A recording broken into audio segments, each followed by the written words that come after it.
in their time, we find that these very personalities always showed respect, honor to every matter of deen, and those who were pious, who were God-fearing, they showed respect to them. For this very reason, when we see the Sahaba Kiram, why Allah subhanahu wa ta'ala granted them very high station after the Prophets, the whole reason behind this was they show full respect to Rasulullah sallallahu alayhi wasallam, and they showed full respect to the saying of Prophet sallallahu alayhi wasallam. Imam Malik rahmatullah alayhi, who doesn't know Imam Malik, who he was? There were 4 Imams and he was one of the 4 Imams. He passed away, he lived his whole life in Madinah al-Munawwarah, and he never ever came out of Medina except once for Hajj. He would always stay in Madinah al-Munawwarah, fearing if I leave Medina, there are chances I might die outside Medina.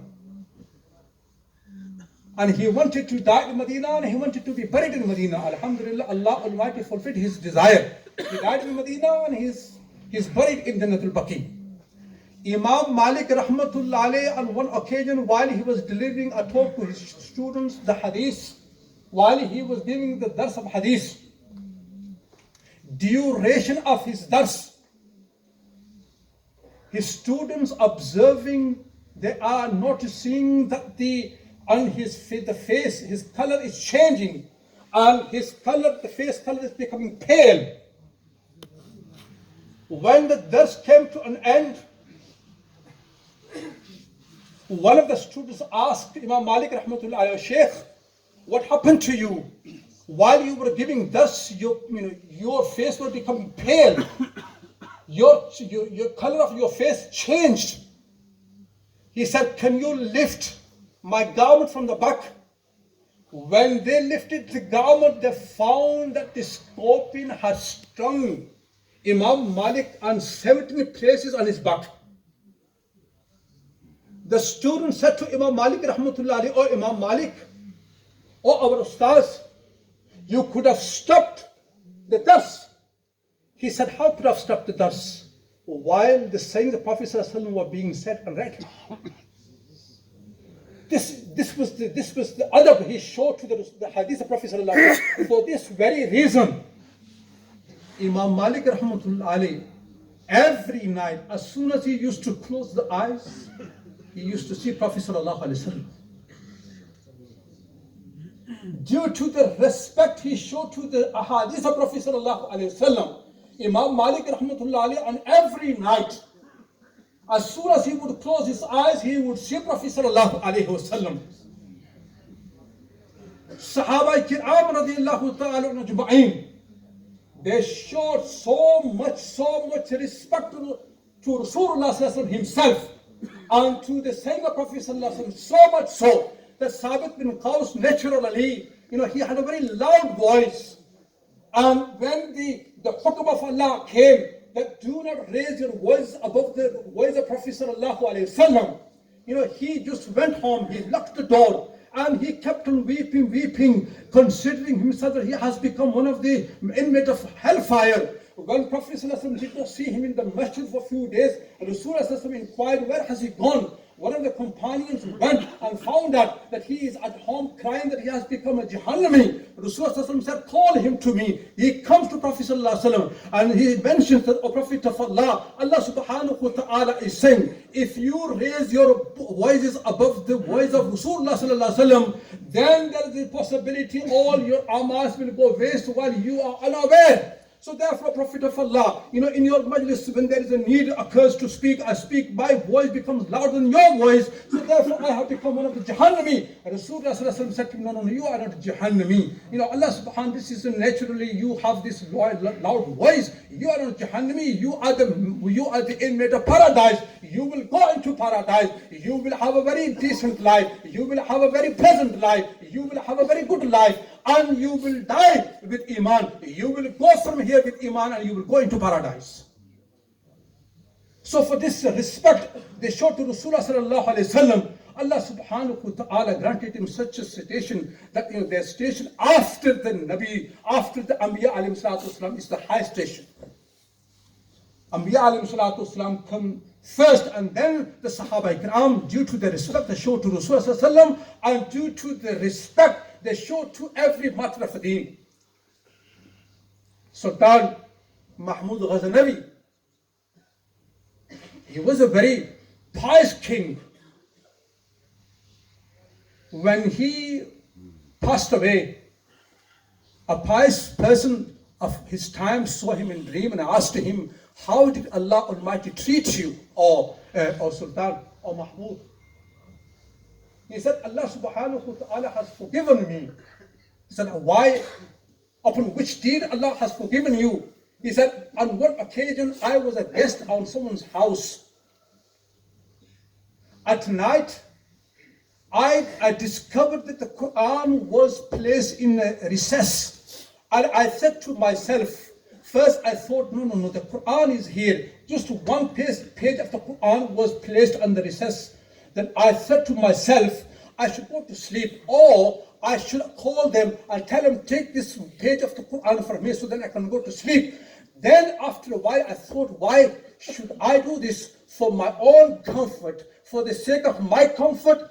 Why should I get the page of the Quran removed from this room? Now I should leave it, let it be here. I spent the whole night awake. I did not go to sleep, because I thought the Quran is here. And if I stretch my legs, I will be stretching my legs towards the Quran. So therefore I spent the whole night awake upon this. Allah subhanahu wa ta'ala has forgiven me. My young brothers, today, we have no other. We don't show any respect to anyone, even to the Quran. While we were children, we observed our elders. They would never show their back to the Quran. I can remember just about a few years ago, one of the elders came to our madrasa, and he came to meet one of the teachers. And while he was leaving the masjid, he left in a masjid in a way that his back is not facing towards the Quran. This amount the elders showed the respect to the Quran, and here he is showing the Sultan. He was the king of his time. He showed a respect to the Quran. Upon this, Allah subhanahu wa ta'ala forgave him, and he was forgiven by Allah subhanahu wa ta'ala. Another occasion, it is mentioned about him, this very king, he was walking at night, and one of his servants was holding the lamp in his hands, and he was walking ahead of the Sultan Mahmud. And while he was walking, what he sees a student of Deen. He has a book in his hand, and there was a shop, and there was a lamp there, and he was studying in the light of this lamp. And the Mahmud Ghaznavi inquired, who is this student? He found that he's a very poor student. He cannot afford a lamp. So therefore, this is the lamp, of a shop, and he is standing there and using the light of this lamp and studying the book. What he did, he presented and he gifted his own lamp to this student. He said, hey, take this. When next night when he went to sleep, he saw Prophet sallallahu alaihi wasallam. Rasulullah sallallahu alaihi wasallam said to him, you have honored a student of Deen. Go, Allah subhanahu wa ta'ala will honor you, will give you the respect in this dunya and hereafter. My young brothers, we learn from these stories. The lesson we learn is that we should show respect to the Quran. We should show respect to the people of the knowledge, the ulama ikram and the mashayikh and the ahlullah, those who are pious, those who are righteous, and we should show the respect to everything that is connected to the Prophet sallallahu alaihi wasallam, everything that is connected to the Deen. We should show respect. Even the masjid, we should show a respect to the masjid. When we come to the masjid, there are etiquettes of the masjid, there are etiquettes of the Quran, there are etiquettes of the books of the ahadith. If we show the respect to to the ahadith of Prophet sallallahu alaihi wasallam, to the masajid, to the Quran, to Prophet sallallahu alaihi wasallam. Junaid al-Baghdadi rahmatullah alayhi, I've just mentioned it in Urdu. Junaid al-Baghdadi, before he became a pious, he was a wrestler of his time. He was a big wrestler of his time. A time came, a man, a very poor man, a very weak man comes to the king and he said, you know, you're a wrestler, I want to wrestle him. He said, no, he's a wrestler, you are a very weak man. He said, please give me a chance. When these two wrestlers come in the ring, and this poor and this very weak man, he whispered something in his ear. You know what he was saying? He said, I know you are a wrestler, I am a very weak man, but I am very poor, very destitute. You know, my children are starving, I am starving. And remember, I am a Sayyid. I belong to the family of Prophet sallallahu alaihi wasallam. So they began the wrestling, and Junaid al-Baghdadi, who was a wrestler of his time, he just pretended to fall and he fell. And then the Badshah, the king, you know, he gave the man the money. Then the next day, Junaid al-Baghdadi, he goes to sleep. In his dream, he sees Prophet sallallahu alaihi wasallam. That he says to him, "Oh Junaid, you show the respect to my son, who, you know, one of my family members, who came to you and he was destitute. You respected him. Go, Allah subhanahu wa ta'ala will grant you honor in this day and hereafter." So my young brothers, you know, this is what the Sahaba Ikram, the Sahaba Ikram, Allah subhanahu wa ta'ala instructed them. When my Nabi is speaking, do not raise your voices. And the ulama Ikram, they saying, anything that is connected to Rasulullah sallallahu alaihi wasallam, anything that is connected to deen, then if we show our respect to it, then Allah subhanahu wa ta'ala will give the honor to that person in this dunya and hereafter.